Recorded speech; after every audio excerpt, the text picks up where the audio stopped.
The Carolina Hurricanes are on a much-needed two-day break. So before we go into Game 5, let's take a look at and see where some of these guys are at in terms of Hurricanes/Whalers playoff list. We got Seth Jarvis, Sebastian Aho, and Shayne Gostisbehere. Talk about some elite companies they're joining in the postseason.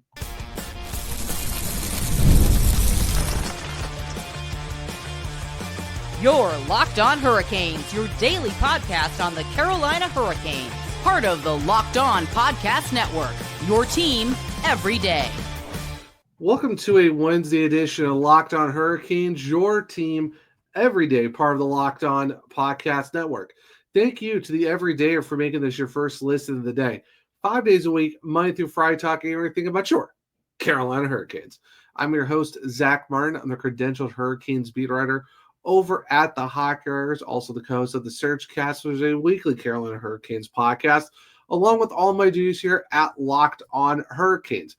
Got a wonderful Wednesday edition of the podcast as we get to look at some playoff lists and moments that Seth Jarvis, Sebastian Aho, and Shayne Gostisbehere had joined. Should be a lot of fun going over that because they made some pretty big moments so far in this postseason for the Hurricanes, and they're enjoying some pretty good company, all things considered. So, starting off, let's talk about Seth Jarvis. I mean, what more can you say about how great of a season he had? You know, tied his point total in the regular season, new career high in assists, almost got to his goal total, but not too shabby for the Winnipeg native, who's kind of really coming to his own over the last 4 seasons, and now in his fourth, playoffs, has really shown why the Hurricanes gave him that 8-year contract extension this past offseason and why he's a cornerstone. I think he's definitely a cornerstone superstar player for the Hurricanes. And so for this postseason, how about 3 goals, 5 assists for 8 points? And he does have a power play goal, and so that has him tied for second on the team in points, with Andrei Svechnikov having 7 goals and assists, only 2 back of Sebastian Aho. Now, talking about playoff points, this is where Seth Jarvis joins a good portion of putting some playoff points off for the Hurricanes in their entire franchise. Now, Seth Jarvis scored his goal last night, and now that puts him at 35 points in Hurricanes Whalers history, and that's the most for a guy 23 or younger. Like I said, 35 playoff points. You know who he joins? His teammate, Sebastian Aho. Yeah, it's crazy to think that the Hurricanes have not had 1, but now 2 guys in their franchise to have 35 playoff points, 23 or younger. That tells you the fact that the Hurricanes have really done a good job, especially with Darren York and all the amateur scouts, finding a way to find the guys where they need to. Like I said, they got Sebastian Aho in the second round, which a lot of people thought that was a stretch. You look back, Jacob Slavin was a 4th rounder. You look back, Brett Pesce was a late rounder too. Like, there's a lot of guys that they've drafted. I mean, Jackson Blake was a late rounder as well. Look how good he's been so far in his rookie season for the Canes. So it goes to show that the Hurricanes amateur scouts can find the right guys where they need to. And you look at Seth Jarvis, and they picked him up 13th overall in the 2020 draft in that trade with the Toronto Maple Leafs for Marleau and taking his contract and all this other stuff. But they pick him up, they draft him. We all know the story. He comes, into camp. There's a debate on, are they going to send him back to, the WHL with Portland Winterhawks? Or does he stay up? Does he get a 10 days? Does he get that 10-game runway? Of course, he makes the team out of camp. Now it's like, okay, is he going to stay? Or are they going to keep him? So it's one of those things of he made the team, and now you look at it so many years down the road, and now he's joining a teammate who's been there and done that already. Now he's setting himself up as well to now he holds a tie for the most playoff points in the postseason for the Hurricanes/Whalers. So it's good to see, looking at the progression of Seth Jarvis's career now and seeing where he's at. And, You know, it goes to show that, maybe it just takes a little time for certain guys to get going. But like for Seth Jarvis, you kind of saw it early on in his rookie season. He had 40 points, was playing third, fourth line minutes starting out sophomore season, had 39 points. There were questions of, was it a sophomore slump? Was it his rookie season? What was that all about? But you look back and like, no, he was working on his two-way game. He was working on his defense because he's a really good, forward, a guy who can score a lot and stuff like that. But it's just one of those things where, maybe the points weren't there in his sophomore year, but you definitely tell you saw that progression of him getting better. And then you look at, his junior season, if you really want to think about it, and goes on the penalty kill, does a lot of power play, 5-on-5. He's up and down the line, kind of being that spark plug for the Canes, and he goes off with a torn labrum and all this up in his shoulder, and now he's 30 plus goals, 30 plus assists, 67 points. And then this past regular season, once again, ties his point total again, sets a career high in assists, almost got to his goal total, and he still missed 7 games due to re-aggravating his shoulder. And now you look and see him in the playoffs again. Like I said, 35 points. That's pretty good for a fact that he's only 23 and he's already at 35. He's already at 35 points, which is most for a guy that's at that age range. And the fact that he tied his teammate Sebastian Aho, who a lot of people look at as a franchise player, someone who's going to break a lot of records in the Hurricanes, Whalers, Bucks. There's some people thinking that Sebastian Aho might rewrite a lot of those, that Eric Stahl, whose number got retired this season. But I would say, too, if there's another guy who might be close to maybe touching Aho's records at some point, I would not be surprised if it's going to be Seth Jarvis, just because of the progression we've seen out of him. Like, if you gave him a normal regular season when he was fully healthy and,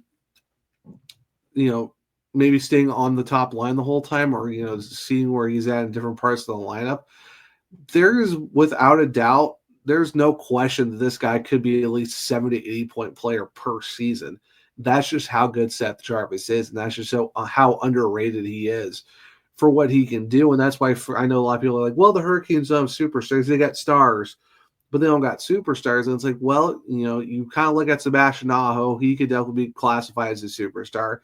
If what we're seeing in the playoffs for Andrei Svechnikov, if he can do that in a regular season, then there's an argument for that. I mean, Jacob Slavin's one of the best defensive defensemen in the AHL, but everyone looks at scoring for defensemen in the name of a superstar. But like, you can be a superstar on the defense and not put up a bunch of points because you're doing your job and you're shutting guys down and not taking a lot of penalties.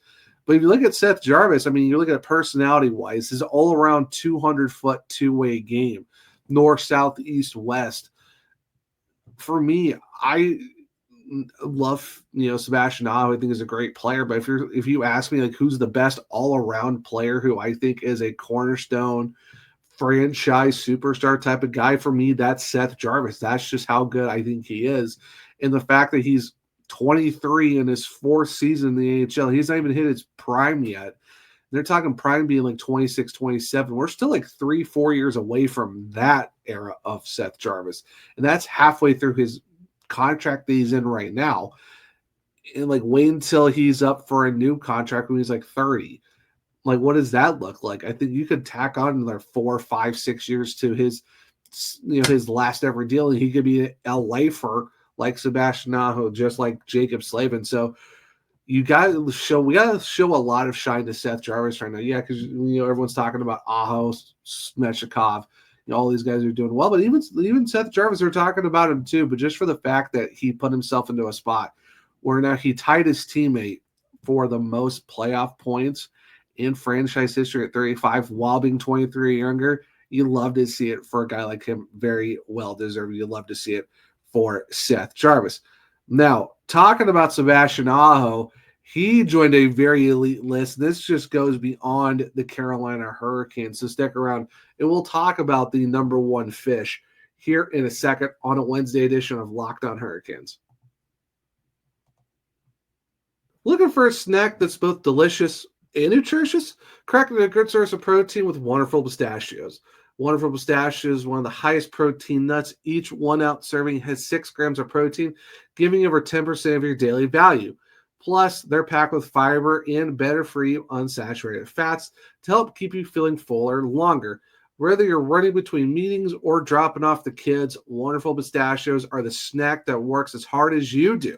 So get snacking and get cracking with a snack that packs a protein punch. Visit wonderfulpistachios.com to learn more. Welcome back to segment 2 of Locked on Hurricanes, your team every day.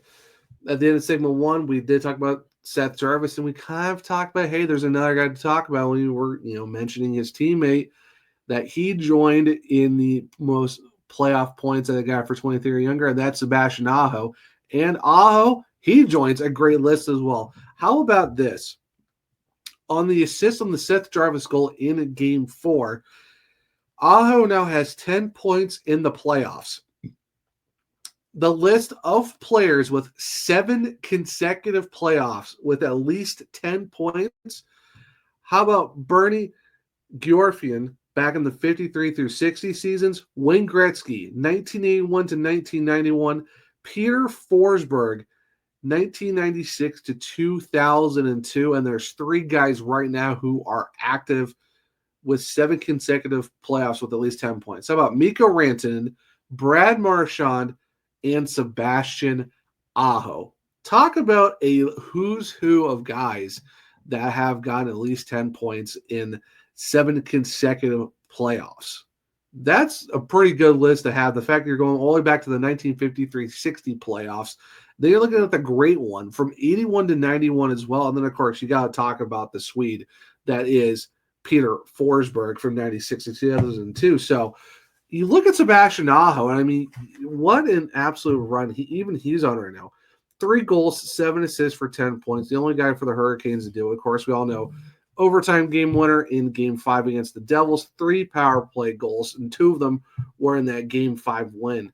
I mean, we talk about how I think Seth Jarvis is definitely a cornerstone franchise player. Well, I mean, obviously Sebastian Aho is going to be one of those guys who's going to set a lot of new records in the offensive books for the Carolina Hurricanes. Someone who's definitely a superstar, who still is very underrated, because you still even hear guys, analysts around the league who still say that, yeah, that Sebastian Aho is an underrated player who still is not getting the recognition he deserves, which is crazy to think about for what he's done for the Hurricanes. And to be on a list like that, where you're talking 7 consecutive playoffs. So since Rod Brind'Amour took over as head coach, Sebastian Aho has at least gotten 10 points per playoffs.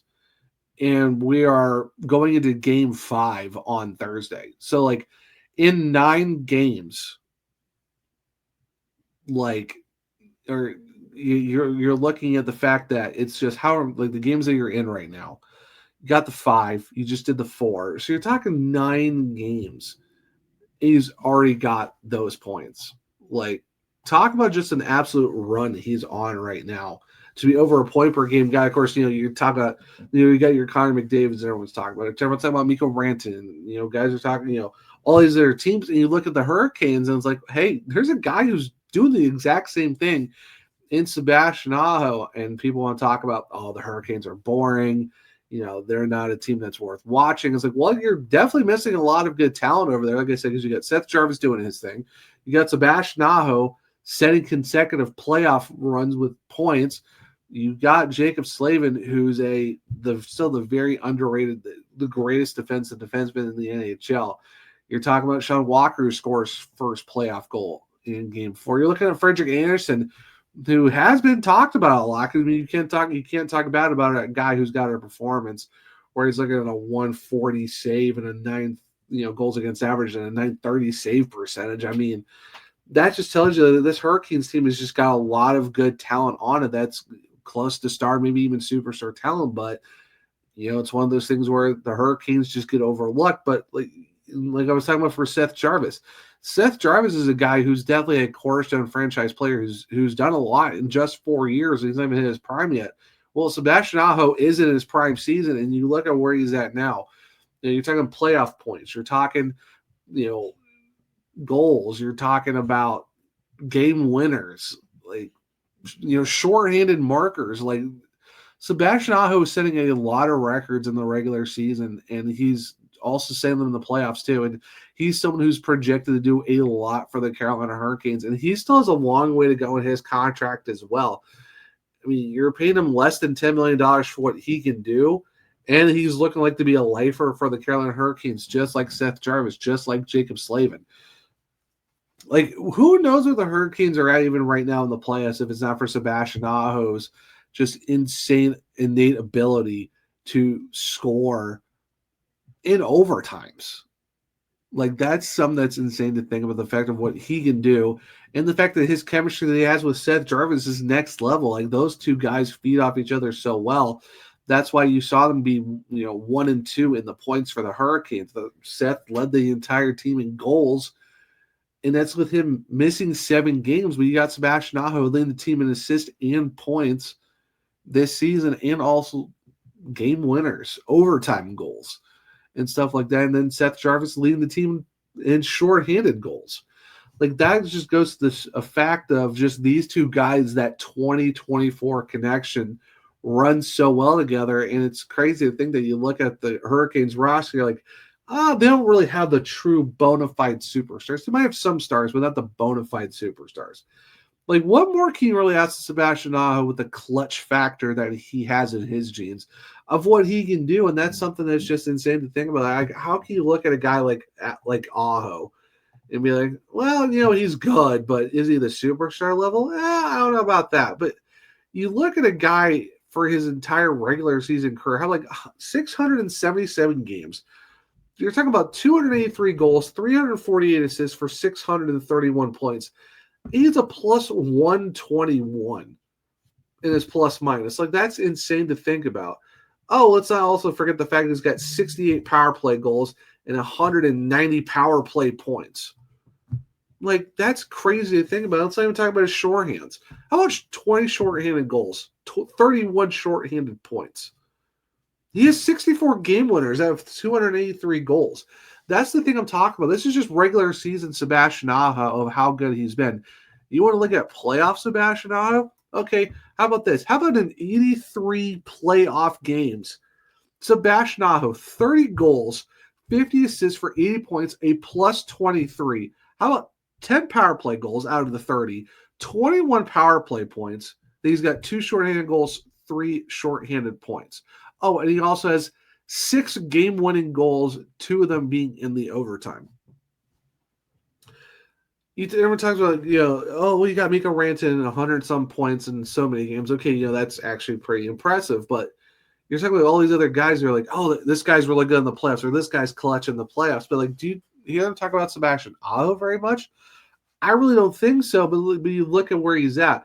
Almost every single playoff run he's been in since he started his career, since the 18-19 season when they made the playoffs, he was 12 points in 15 games, a little short. The 19-20 season, 12 and 8, 11 and 11. You go down the list, and then you look at last postseason, 23-24, they got bounced by the Rangers. How about for the fact that he had 12 points in 11 games, 4 goals, 8 assists? And now you look at this season, he's already at 10 in 9 games. Like, he's got 30 goals and 80 points in 83 playoff games. And like I said, and then you go back and look at this list of guys who've had at least 10 points in 7 consecutive playoff appearances. Like I said, you got Geoffrion back in 53. You got Wayne Gretzky in the 80s. You got Pierre Forsberg in the late 90s to early 2000s. Then you got Rantanen and Marchand, and then Aho. You can't say Sebastian Aho is not a superstar player when you look at his regular season stats and then you look at his playoff stats, and he's 3 points shy of being a point per game guy in the playoffs. And he's still early in his prime with a lot of years of his contract left. So what a great list for Sebastian Aho to join. Very well deserved. You'd love to see it for him. You'd love to see it for Seth Jarvis. And we have to talk about now our last guy. You're talking about the forwards a lot, but we got to show love to the defense, the blue liners, and one of them in particular, the ghost bear himself, Shayne Gostisbehere. Stick around. We'll talk about him here in a second on a Wednesday edition of Locked On Hurricanes.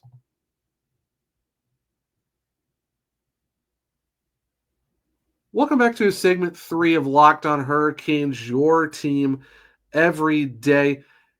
And we talked about Seth Jarvis, we talked about Sebastian Aho, but let's talk about Shayne Gostisbehere, the guy who's leading all defensemen in points with 7, 3 goals, 4 assists in 9 games. He's actually 4th on the entire team in points with this 7, only behind Jarvis, Svechnikov, and Aho. And this is in his first full season with the Canes on his 3-year contract, which is crazy to think about to where he's at. Plays 23 games back in the 22-23 season, goes to Detroit where he gets 56 points in 81 games for the Red Wings, comes back to the Hurricanes this year in terms of a 3-year deal. Of course, he did miss a lot of games due to injuries. He only played in 70 games, but he did have 45 points, which is still pretty good for a guy like Shayne Gostisbehere. His entire career, how about 104 goals, 412 points in 689 games? And you look at and this is where his main component of why teams want him so bad, especially the Hurricanes.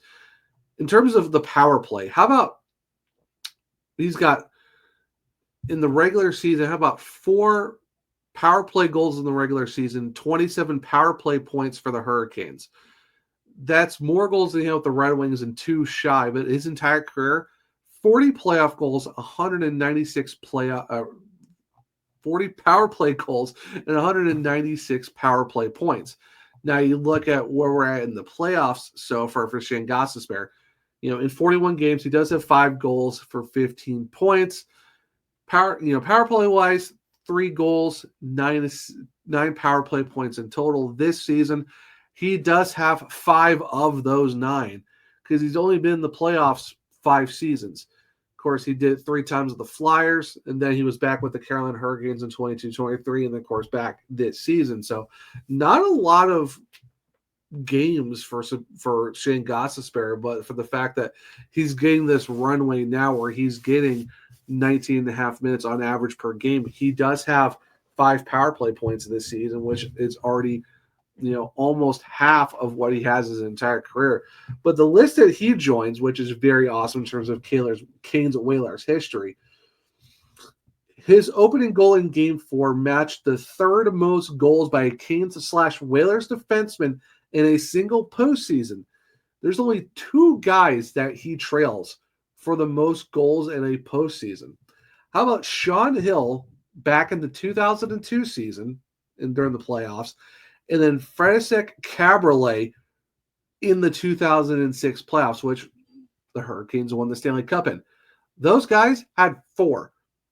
Yeah, Shayne Gostisbehere is 1 away from tying Sean Hill and Frederik Cabriolet for the most goals for a defenseman in a one singular playoff. And for me, I really like Shayne Gostisbehere when we have him for the first 23 games, plus those playoffs back in 22-23. And I thought, okay, that's a great pickup. I've always liked this game. Really good offensive defenseman, a guy that you really want to put on your power play course. You saw his regular season power play numbers, 40 goals, almost 200 points just on the power play alone. And that's why you bring him in. And you get a full season of him this year, which was great, minus the injuries, but he still had a pretty good season, all things considered. I could definitely see Shayne Gostisbehere, if you give him a full 82-game season, this is a guy who could get at least 55 to 60 points.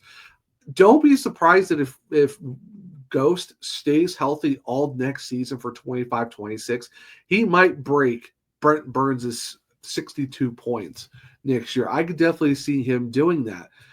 And the thing is, look at that list of the fact that he's only behind Hill and Cabriolet for most goals by a defenseman in one single playoff. That really shows how good he is. And I think he's had an underrated season too, because you look at, he's been 3rd line D pair all season with Sean Walker, and those two have been good, really good as of late, honestly. Did they have some down games? Yeah. I mean, that just happens to a lot of D pairs in the Carolina Hurricanes system, especially for a guy who was gone for a season and comes back, and then Sean Walker is now used to the system.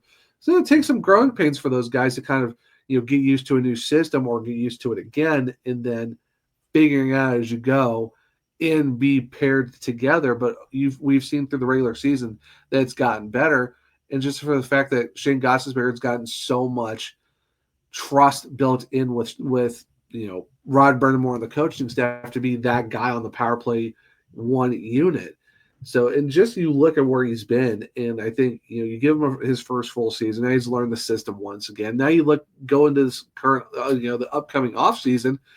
Now you give him more time to get used to the system as well. And, you got 2 more years of this guy at $3.2 million. That's a great contract to have.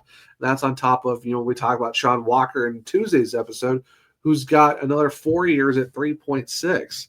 Like, that's a steal for the Carolina Hurricanes, where you got those two guys linked in, the fact of where they're at in their careers too. And, a lot of guys like, Shayne Gostisbehere. And I think just his game is so good that he could definitely break some defensive records here in Carolina as well, in terms of at least getting points in a season, maybe even goals too.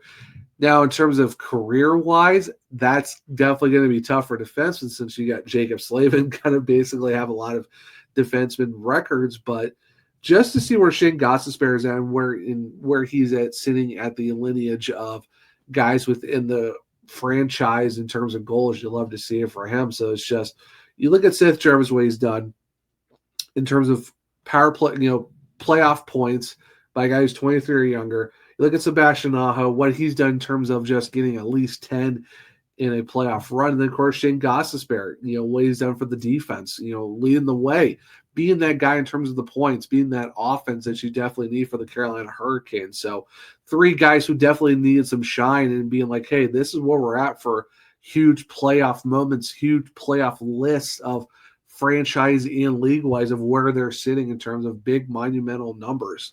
That's great to see. So a bonus one we got to talk about, this is from Walt Ruff.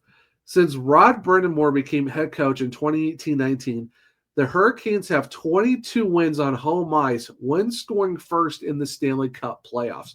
That's the most among all teams over that span. You can say whatever you want about Hurricanes being boring and not being a flashy run and gun type of thing, where this is a structured defense team, a team that's built on system, not just 1 or 2 guys. For the fact that Rod Brind'Amour has won 22 playoff games as a head coach when the Hurricanes have scored first on home ice, that is very huge, to the fact that they are the number 1 team to do that. And that's, that's what generally happens when you make 7 consecutive playoffs for the Carolina Hurricanes, which is their longest current streak ever, because we talked about it in previous episodes. They had 5 total before Brind'Amour took over. Now he's at 7 by himself. So it just goes to show that Rod Brind'Amour is the one of those guys that can be the face of the Carolina Hurricanes, and someone who definitely should be in the Hall of Fame as a player. And if he doesn't get in as a player, which would be insane to think about, definitely needs to be in as a coach, because you look at how good he's been and how successful he's been in Carolina. I don't see him going anywhere else, and I don't see the Hurricanes giving him up, because you don't ever want to give up a coach like that, especially with the run that you've had in terms of your overall success, regular season and even in the playoffs. 2 Eastern Conference final runs already, and the Hurricanes are 1 game away from a possible 3rd. You got to love it to see it from Rod Brind'Amour as well. But a lot of great stats to talk about, a lot of great lists and milestones and moments we have to talk about, because luckily with the Hurricanes kind of having a couple days off, we can kind of take a breath, take a quick look at what's going on, kind of catch up and talk about some of these big moments. And then now it's just, hey, let's get ready for Thursday, and let's see what happens in Game 5. And I know that Thursday episode previewing that Game 5 is definitely going to be a lot of fun. But until then, guys, that will be the Wednesday edition of Locked On Hurricanes. Thank you for making your first listen of the day. For your second listen, check out Locked On NHL Game Night. Every game, every night, until a Stanley Cup champion is crowned. Get local analysis on a national scale. Find NHL Game Night on Locked On NHL on YouTube or wherever you listen to podcasts. If you want to keep up with me, I'm at OneTrueZach on X. The podcast is LO_Hurricanes. I'm also on Blue Sky, the Zachary Martin, where you can check out my links to find my written content over at thehockeywriters.com covering your Carolina Hurricanes. If you want to check out my other podcasts, it's the Surgecast on all podcast platforms and on YouTube. For Locked On Hurricanes, well, you can find it on your podcast platform wherever you listen, more specifically to Spotify, Google, Apple, iHeartRadio. Follow, subscribe, leave a 5-star rating and review because I might just read it on the show. For YouTube, well, it's Locked On Hurricanes. Subscribe.